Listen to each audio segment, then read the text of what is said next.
The cry from the dumpster. It was a cold night on New Terra, a human colony planet far from Earth. The sky was full of stars, but the streets below were dark and quiet. Most shops had closed, and only a few streetlights flickered weakly. Ryan, a young human man, walked alone in the industrial zone. He had just finished his late-night shift at a repair station. His back hurt, his eyes were tired, and all he wanted was to go home and sleep. But then, he heard it. A small sound. A soft, weak cry. Ryan stopped walking. The sound was coming from a dark alley near a line of trash bins. He hesitated. It didn't sound like a cat. It didn't sound like a human baby either. It was strange, high-pitched, shaky, and full of pain. Ryan slowly walked closer. The alley smelled terrible. Oil, chemicals, old food. As he stepped near the dumpster, the cry became louder. He carefully pulled open the rusted lid, not sure what he would find. Inside the dumpster, wrapped in torn cloth and shivering, was a tiny alien baby. Its skin was light blue with soft silver patterns. Its eyes were large, glowing faintly green and full of fear. Its small body shook with cold. The baby looked weak, hungry, and alone. Ryan stared in shock. "What the hell?" he whispered. He looked around, but there was no one there. Just shadows and silence. He reached in slowly, afraid the baby might cry louder or bite him. But the child only whimpered. Gently, Ryan lifted it out. It was light, far too light. He could feel its bones under the skin. Someone had left this alien baby here to die. Ryan looked at the cloth. It wasn't even a blanket, just an old piece of dirty curtain. There was nothing else. No name, no note, no sign of the mother. Who could do this? Or he muttered. He looked back toward the street. No cameras in this area. No people. Just old buildings, rusted metal walls, and the wind. He wrapped the child inside his own jacket and held it close. The baby made a soft sound, half cry, half sigh. It was still alive, but just barely. Ryan made a decision. He couldn't leave it here. He wouldn't. He turned and hurried back toward his home, a small apartment above his repair shop. Inside, Ryan carefully placed the baby on a soft towel on his workbench. He brought warm water and tried to clean the dirt and oil off its skin. The baby flinched but didn't resist. He gave it a small spoon of nutrient gel from his food pack. The baby drank it slowly, like it hadn't eaten in days. "Poor thing," Ryan whispered. He had seen many aliens in the colony, workers, traders, even refugees. But he had never seen one like this. The patterns on its skin were beautiful, like stars glowing softly. Its ears were small and pointed, its fingers long and delicate. He didn't know its species. It didn't look dangerous, it looked helpless. Later that night, as Ryan watched the baby sleep on a towel, something moved outside. He turned off the light. Through the window, across the street, he saw a shadow.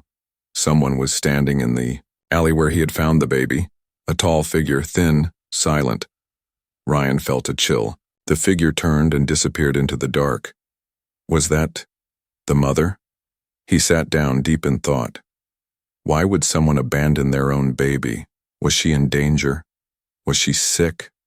Or was this baby part of some banned alien race? The colony didn't treat all aliens equally. Some were welcome, some were feared, some were hunted. If this baby belonged to a forbidden species, Ryan could get into serious trouble. But he looked at the sleeping child, and his mind was clear. He wasn't turning it in. He wasn't letting it die. Suddenly the baby's eyes opened and glowed a bit brighter. Ryan felt something strange in the air, like the baby was sensing him. Then it closed its eyes again, peacefully. Ryan stood near the window, watching the empty street. He didn't know it yet, but his life had just changed forever, and someone, or something, was watching him from the shadows. The next night, the streets of New Terra felt different. Ryan couldn't stop thinking about the alien baby sleeping in his room. He had fed it, cleaned it, and even made a small crib using old tools and cloth from his workshop. The child was quiet now, but its eyes still glowed faint green when it looked at him. It wasn't normal, and deep inside Ryan knew. This wasn't just a lost baby. Someone had left it there. Someone was still nearby. As the stars above shimmered behind the colony's shield dome, Ryan locked his door and walked toward the alley, where he had found the child. His boots echoed on the metal streets. He wore a long coat, and under it he carried a small stun pistol just in case. When he reached the dumpster, he stopped. Everything looked the same, except for one thing. A small, shiny piece of cloth was caught on the corner of the bin. It was soft and silvery with strange alien markings, the same type of cloth the baby had been wrapped in. His heart beat faster. He wasn't alone. Behind him, a soft click. Ryan spun around, raising the pistol. There, standing half in shadow, was a tall alien woman. She was thin, her bones visible under her pale blue skin. Her hair was silver, long and messy, and her glowing green eyes stared at him with deep sadness and fear. She looked weak, exhausted, starving. Ryan didn't fire. The woman took one shaky step forward. Her voice was low, almost broken.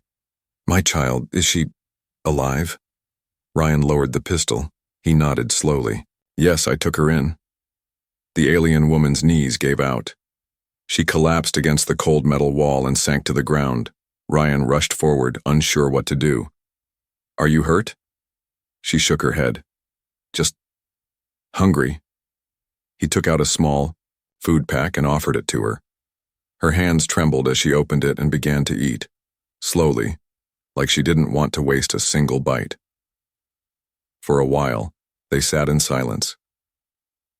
Finally, Ryan spoke. "Why did you leave her?" The woman closed her eyes. "Because no one would help us. Your people, they hate mine. We are called parasites. Monsters. I begged for work. I begged for food. Doors closed, guns pointed. I had nothing left." She opened her eyes again, glowing softly. "I thought maybe a kind heart would find her. I prayed." Ryan didn't know what to say. He had seen prejudice in the colony. Some alien species were treated badly. But this one, he didn't even know what she was. Maybe her people were on some blacklist. Maybe they had a history. Maybe they were just, different. "What's your name?" he asked. She looked at him. "Vela." "And the baby?" She smiled, just a little. "Her name is Lyrie." Ryan took a deep breath. "Vela, you can't stay here. Patrols come this way. If they find you, they'll take you. Maybe even your baby." Vela's eyes filled with fear. "Please don't tell them. She's all I have." "I won't," he said. "But we need a better plan." That night, Ryan took Vela through the back alleys to his workshop. He turned off the security cams, covered the windows, and led her upstairs. When she saw her baby safe and sleeping, she broke down. Silent tears ran down her face. She knelt beside the crib and gently touched Lyrie's hand. The baby opened her glowing eyes and smiled. Vela cried harder. Later, Ryan gave her a blanket and let her sleep on the couch. He stayed up, thinking. This wasn't just about helping a baby anymore. Now there was a mother involved, a hunted one. If the colony forces found out he was hiding them, he'd be arrested. Or worse. But when he saw Vela and Lyrie sleeping peacefully in the warm light of the workroom, he knew one thing clearly. He couldn't let anyone take them. But outside, in the shadows of a nearby rooftop, a silent drone hovered. Its red lens zoomed in, focused, recorded, and quietly, it flew away. Moonlight slipped through the cracked window of Ryan's small apartment. Everything was quiet. Too quiet. He sat near the baby, Lyrie, watching her sleep in the handmade crib. Her skin shimmered softly, like starlight. Her breathing was slow and calm. In the corner, Vela slept curled up on a makeshift bed using a folded coat as a pillow. But Ryan couldn't sleep. Something felt wrong. He walked to the window and looked out. The street was empty. The wind moved an old flyer across the road. But Ryan's eyes caught something strange. A light. A red dot. Far away on a roof, blinking once. Then it vanished. He frowned. That wasn't normal. He turned to wake Vela, but before he could move, the room grew colder. Not the air, not the temperature. It was the feeling. Ryan stepped back as Lyrie suddenly opened her glowing green eyes, fully awake. She wasn't crying. She was completely silent, staring at the window. And then, Vela gasped in her sleep and sat up. "She's coming," Vela whispered. Ryan froze. "Who?" Vela slowly stood, her legs still weak. "Someone felt the child awaken. I don't know who, but they're not human." Suddenly there was a sound, like metal scraping against metal. The front door. Ryan grabbed his stun pistol. He whispered to Vela, "Take the baby, go into the back room, lock it." She didn't argue. She picked up Lyrie and disappeared into the shadows. Ryan moved slowly toward the door. Click. Click. Something was moving outside. Ryan reached the door, opened it fast, and pointed his weapon. But there was nothing, just darkness. He stepped out, carefully. That's when he heard it. "You have something that doesn't belong to you." A voice. Cold. Deep. Not human. Ryan turned. A figure stepped from the alley, tall, dressed in black armor, with silver skin and glowing red eyes. It wasn't just an alien, it was a hunter. The figure walked forward slowly. "Give me the child." Ryan raised his pistol. "She's not yours." The alien stopped. "That baby is not just rare. She is illegal. Her kind is dangerous. She cannot be allowed to live." Ryan didn't move. "You'll have to kill me first." The hunter tilted its head. "If you insist." It moved fast, inhumanly fast. Ryan fired. The stun blast hit the chest armor, but the hunter barely flinched. It punched Ryan hard across the shoulder, sending him crashing into the wall. Inside, Vela held her breath. She heard the sounds of fighting. She looked down at her child. Lyrie was glowing brighter.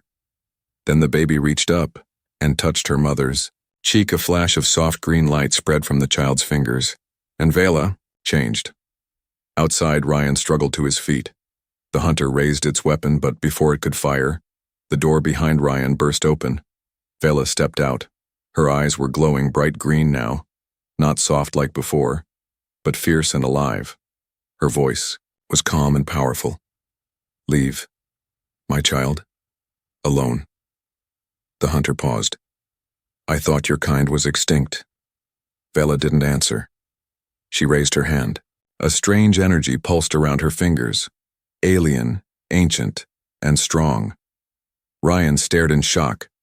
The hunter lunged. Vela unleashed the energy. A blast of green force slammed into the alien attacker, throwing him across the street. His armor sparked, and his weapon clattered to the ground.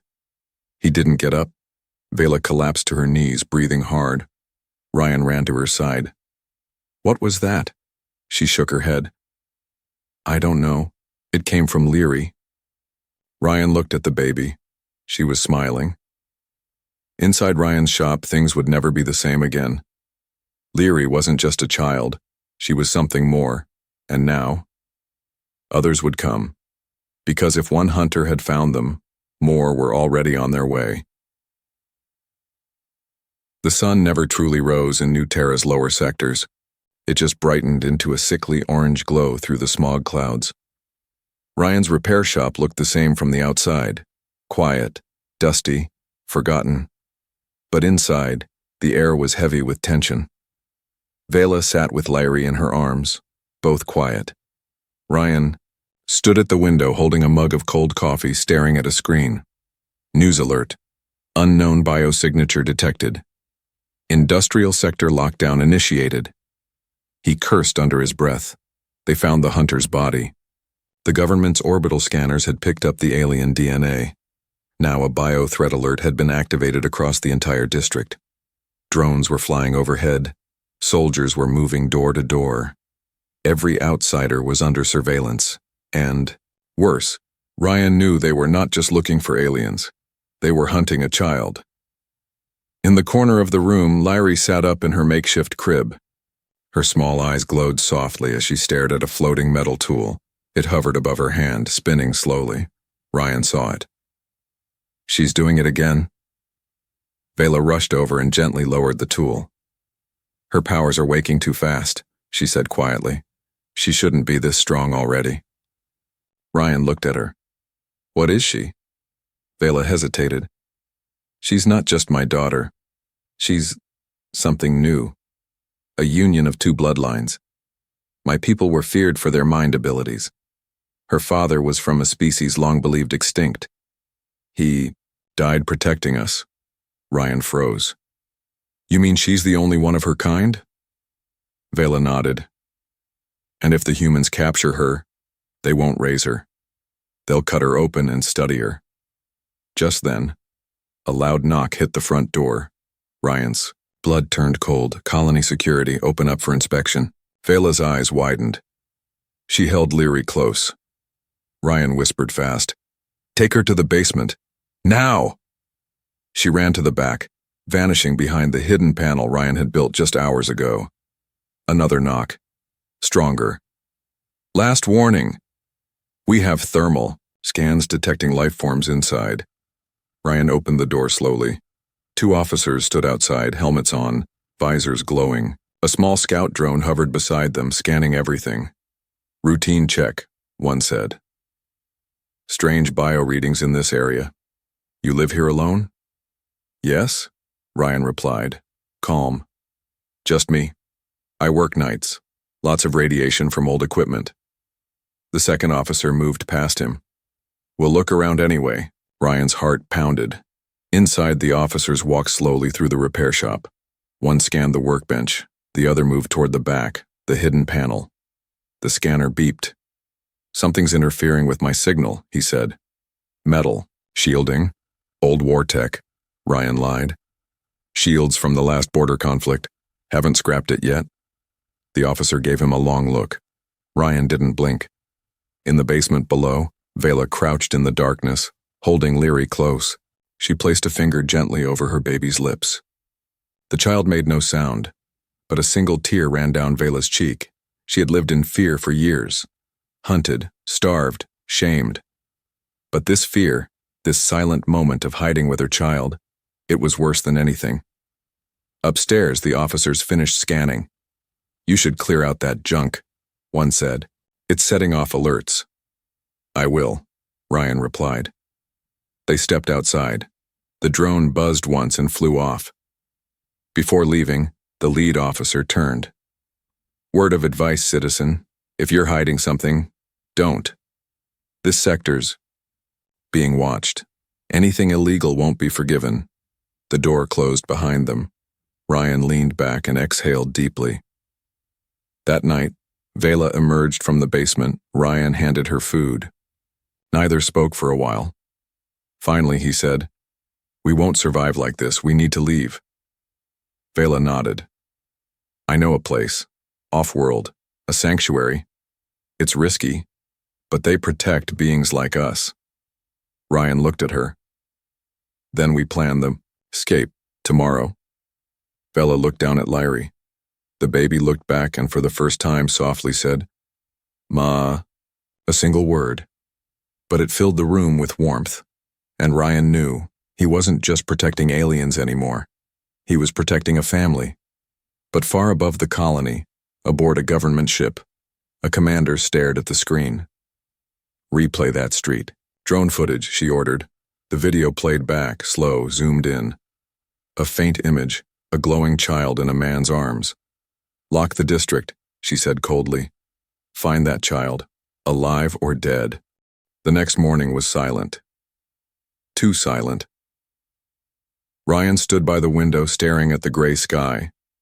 The streets of New Terra were almost empty. Drones floated above like silent ghosts. Patrol ships hovered far in the air. Everything felt watched. Downstairs, Larry sat quietly in her crib. But something was changing. Vela knelt beside her daughter. She had not slept all night. Her eyes were tired, but her mind was alert. She had seen the signs. The child's glow was brighter now, not just her skin. The air around her shimmered. Vela placed a hand on Lyri's head. "You feel it too, don't you?" Lyri giggled and raised her tiny hand. And without warning, the crib lifted off the ground. Ryan, who had just walked into the room, dropped the mug in his hand. "What the—" The crib floated gently into the air, spinning slowly. Tools on the wall began to shake. Lights flickered. A gust of wind, from nowhere, rushed through the workshop. Then Lyri's eyes turned completely bright green. And time stopped. For 3 seconds, nothing moved. The tools froze in the air. Dust stopped falling. Even Ryan's heartbeat felt like it paused. Then, in a blink, everything dropped. Bang! The crib fell back to the ground. Tools clattered, and Ryan gasped. Vela picked up her daughter quickly. "It's starting." Ryan looked shocked. "What was that?" Vela held Lyri close. "It's her power. My people had small gifts, mind touch, emotional sense, but Lyri, she's more. Her mind is waking too early." Ryan sat down slowly. "How is this possible?" Vela sighed.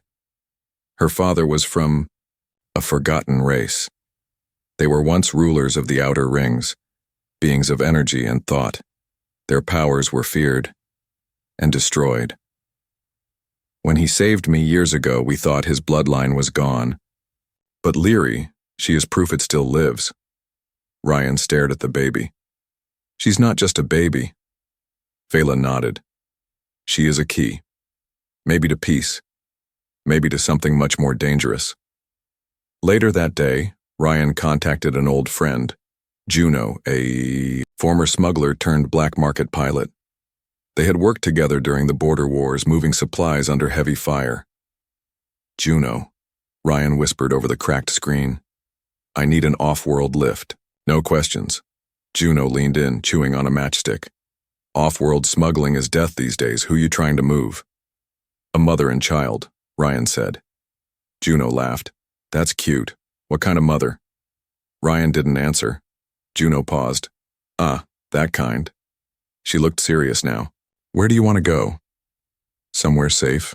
Somewhere the colony can't reach." Juno nodded slowly. "I might know a place, but it'll cost you. And if they're chasing her, we'll need a distraction." Ryan agreed. "I'll make it. Just tell me when." As the call ended, Vela entered the room. Ryan looked at her. "There's a chance. A way off this rock. But we'll need to move fast."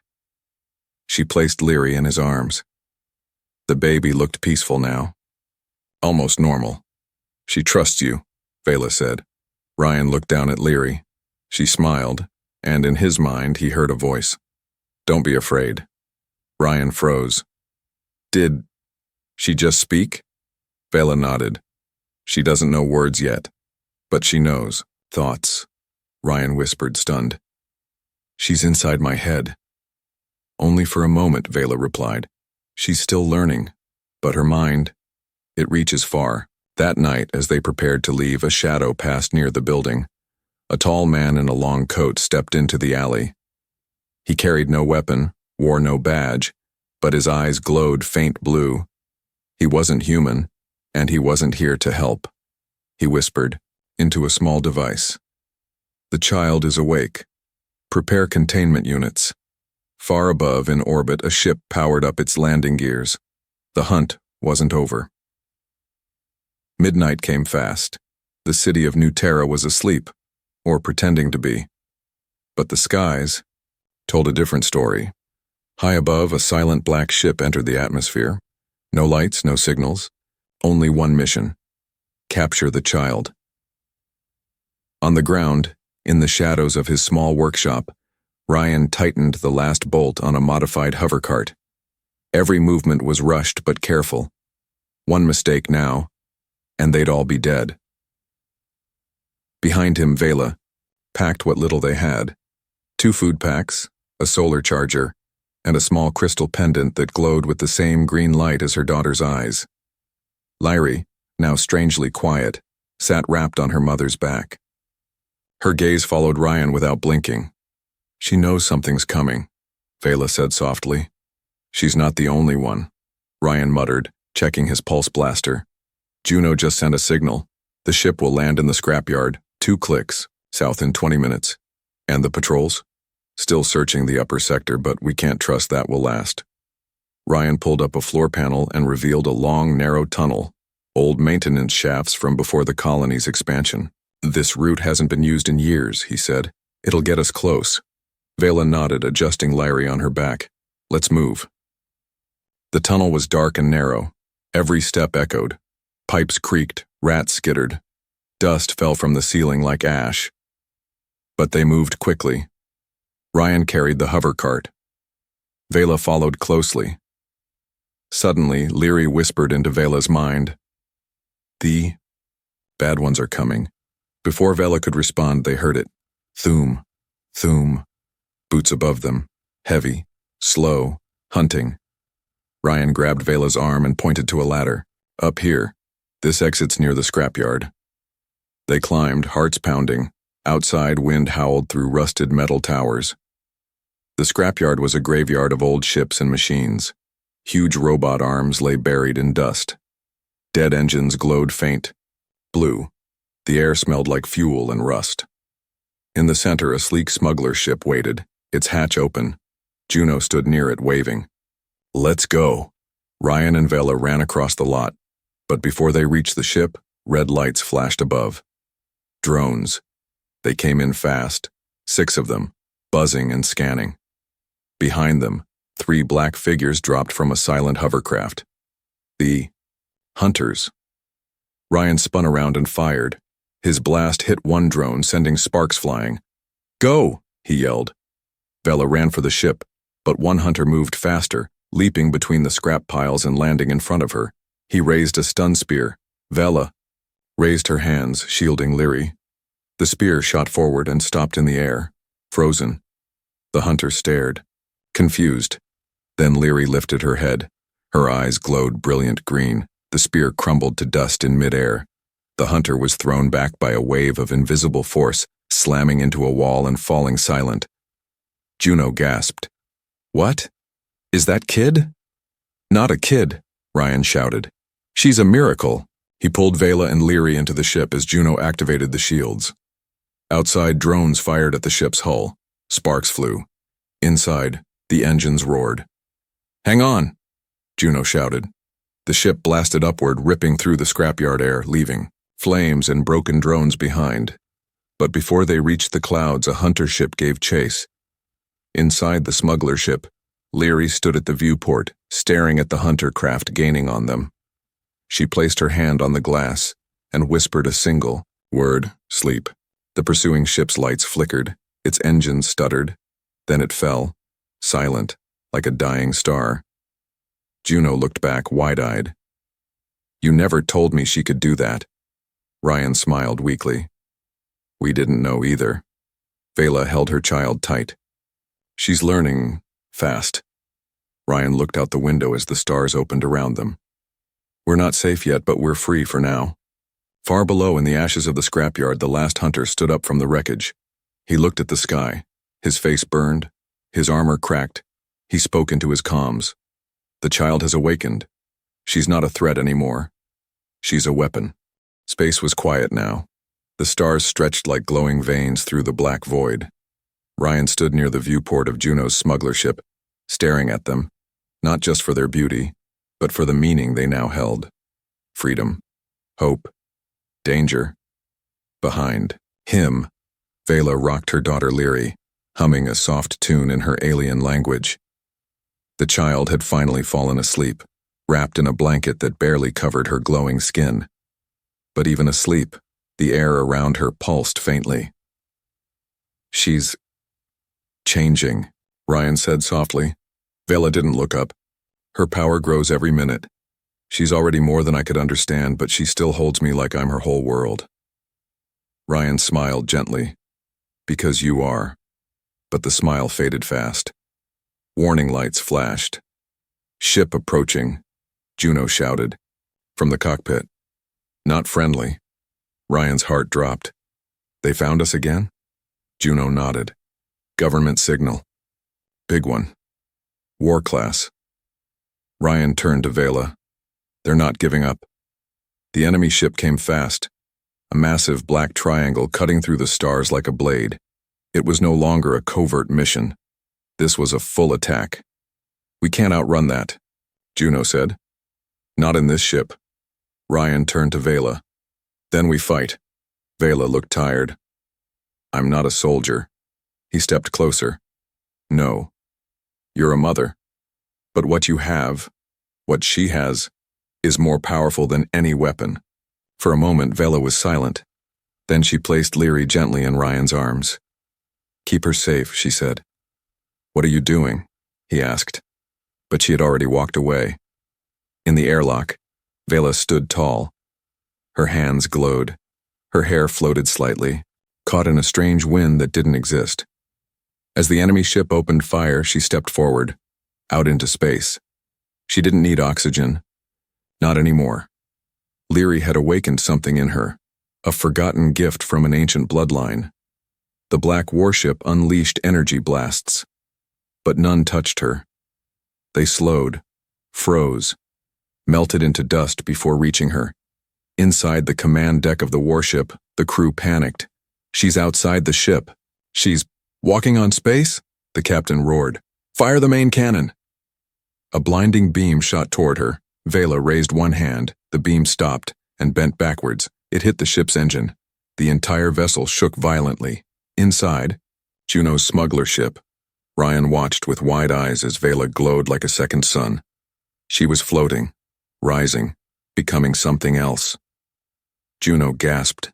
She's not just protecting her child. She's protecting the galaxy from what others would do with that child. Ryan nodded. She's rewriting her destiny. The warship launched hunter pods. 3 black armored figures sped toward her. They didn't make it. Vela's eyes opened fully and space itself cracked around her.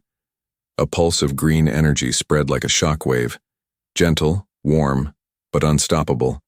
Every system on the warship shut down. Drones fell from the sky. Weapons turned cold. Engines died. She had ended the battle, without killing anyone, just by willing it. Vela slowly floated back to the smuggler ship. Her body was weak now, pale. She stumbled as she entered the airlock. Ryan caught her. "I thought I lost you," he said. Vela smiled faintly. "Not yet." Lyrie reached out for her mother. Their hands touched, and a final wave of energy passed between them. Something changed again. Ryan blinked. They weren't in the ship anymore. Suddenly he stood on a glowing white plain. Stars turned slowly in the sky. All was silent. In front of him stood Lyrie, now older, maybe 10 years old. Her eyes calm. Her voice echoed in his mind. "This is not the end. This is the beginning." Ryan looked around. Where are we?" Lyrie smiled. "A memory of what's to come. A gift for what you gave us." Then she faded, and Ryan was back in the ship. Juno stared at him. "You okay?" Ryan shook his head. "No, but I understand now." He looked at Vela and Leary.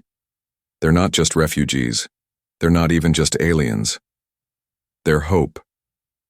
1 month later. The galaxy thought Vela and Lyrie were gone. The government declared the ship destroyed. The mission a failure, but rumors spread in outer colonies of a woman who could bend energy, of a child whose voice could silence guns, of a man who gave everything and asked for nothing. In a distant jungle moon, Ryan worked in a small village, fixing broken tech. The people there spoke in whispers about a glowing woman who had healed their dying plants, and then vanished. He kept their secret. He knew where they were, but he never told anyone. Sometimes at night he looked at the stars and smiled. because somewhere out there Leary was growing, and one day when the galaxy was ready, she would return.